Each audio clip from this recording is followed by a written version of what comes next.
আসসালামু আলাইকুম viewers, MBN motion YouTube চ্যানেলে আপনাকে স্বাগতম।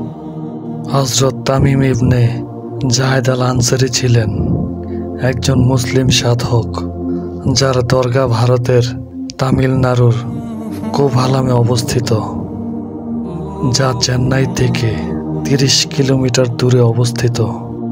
তামিম ইবনে জায়েদ আল আনসারী রাদিয়াল্লাহু আনহু আরবের মদিনা শহরে জন্মগ্রহণ করেছিলেন এবং তিনি বদরি সাহাবী ছিলেন। তিনি উমর ইবনুল খাত্তাবের খেলাফতকালে এশিয়া মহাদেশে গিয়েছিলেন এবং 18 বছর সিন্ধুতে অবস্থান করেছিলেন। আল্লাহ তাআলা আমাদের সকলকে হযরত তামিম ইবনে জায়েদ আল আনসারী রাদিয়াল্লাহু আনহুর জীবনের উপর আমল করার তৌফিক দান করুন, আমিন। আজকের সংক্ষিপ্ত আলোচনা এ পর্যন্তই। ভিডিওটি কেমন হলো কমেন্ট করে জানাবেন।